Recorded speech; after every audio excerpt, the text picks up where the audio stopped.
নমস্কার, আমি সৌরভ। আপনারা দেখছেন সৌরভ ব্যাপারী ইউটিউব চ্যানেল। আজকের ভিডিওটি খুবই গুরুত্বপূর্ণ হতে চলেছে। আজকে আমরা কলকাতা পুলিশের এক্সামিনেশন কবে হতে পারে এবং কলকাতা পুলিশের সেফ স্কোর কত হতে পারে সেই সম্পর্কে আলোচনা করব এবং ওবিসি ইস্যু নিয়ে কিছু কথা বলবো। তাই ভিডিওটি খুবই গুরুত্বপূর্ণ হতে চলেছে, মিস করবেন না এবং স্কিপ করবেন না। কিন্তু তার আগে একটি কথা বলবো, এই চ্যানেলে চাকরি সম্পর্কিত সব রকম নিত্য নতুন আপডেট দেওয়া হয়, তাই চ্যানেলটিকে সাবস্ক্রাইব করে পাশে থাকা বেল আইকনটি প্রেস করে দেবেন এবং ডিসক্রিপশানে আমাদের টেলিগ্রাম চ্যানেলের লিঙ্ক আছে, জয়েন হয়ে যাবেন। তাহলে চলুন দেরি না করে শুরু করা যাক। প্রথমে আমরা আলোচনা করি কলকাতা পুলিশ প্রিলি এক্সামিনেশনে কত নাম্বার তুললে সেফ স্কোর বলা যায়। বছর বছর কিন্তু কলকাতা পুলিশ হয়ে আসছে, কিন্তু এই বছর যা ভ্যাকেন্সি হচ্ছে তার তুলনায় কিন্তু মানে ফর্ম ফিল আপ কিন্তু অনেকটাই বেশি ধরতে গেলে কিন্তু বোঝা যায়। এবার সেই হিসাবে যদি আমরা একটা হিসাব করি, আমাদের মোটামুটি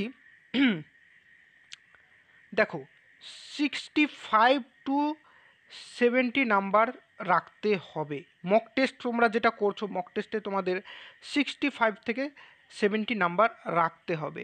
এবং যদি প্রশ্ন ফাঁস হয় তাহলে পরে এগুলা ভুলে যাও, তোমরা 70 থেকে 80-র মধ্যে নাম্বার রাখবে যদি পরে প্রশ্ন ফাঁস হয়।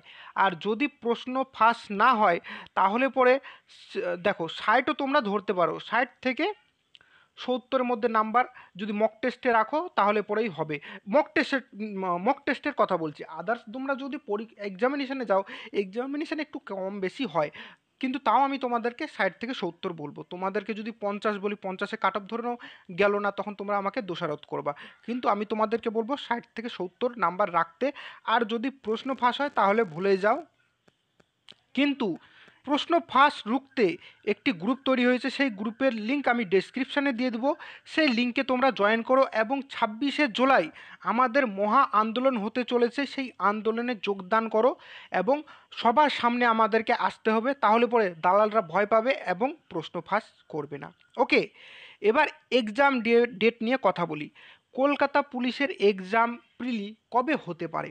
দেখো, এর আগে কিন্তু ঠিক করা হয়েছিল যে এক্সামিনেশান কিন্তু তোমাদের 1 সেপ্টেম্বর হতো, কিন্তু ওবিসি ইস্যুর কারণে কিন্তু ডেটটা পিছিয়ে গেল। তারপরে ডেট ফাঁকা নেই, একদম 29 তারিখ ফাঁকা। সেই 29 তারিখে ধরা হচ্ছে যে এই 29 সেপ্টেম্বরে তোমাদের এক্সামিনেশান হতে পারে। সম্ভাবনা আছে, 100% না।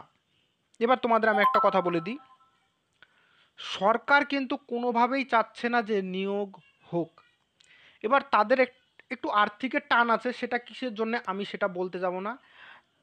সে ওদের সেটা কোনো কারণে হতে পারে, তারা নিয়োগ কিন্তু অর্ধেক করে দিতে চাচ্ছে এবং যারা অফিসে বসে আছে তাদেরকে অন্য কাজে যদি থাকে সেখানে লাগাতে। তার জন্যে আমি একটা কথা বলতে চাই যে নিয়োগ কিন্তু পিছোতে পারে। এবার সেই নিয়োগ যদি আমরা ওবিসি ইস্যুটাকে দেখো, হাইকোর্টের থেকে কিন্তু অর্ডার আছে যে এক্সামিনেশান নেওয়া যেতে পারে এবং রেজাল্টও প্রকাশ করা যেতে পারে, কিন্তু পিআরবি বোর্ড কী করছে, সে নবান্নর যেটা বলছে সেটা শুনছে। কিন্তু সেটা শুনলে বা সেটা করলে হবে না।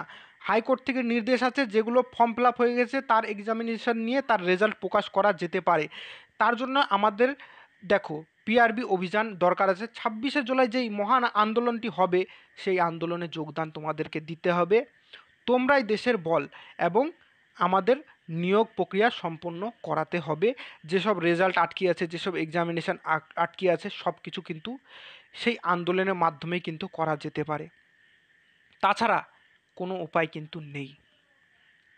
তার জন্যে তোমরা গ্রুপে জয়েন হও এবং 26শে জুলাই কিন্তু সেইখানে যাবে, আমিও থাকবো তোমাদের সাথে, কাঁধে কাঁধ মিলিয়ে আমরা সে রাজপথে হাঁটব। তাহলে আশা করি তোমরা বুঝতে পেরেছো। আজকের ভিডিও এই পর্যন্ত। চ্যানেলটিকে কিন্তু সাবস্ক্রাইব করে না করে যাবে না। ভিডিওটি দেখবার জন্য অসংখ্য ধন্যবাদ।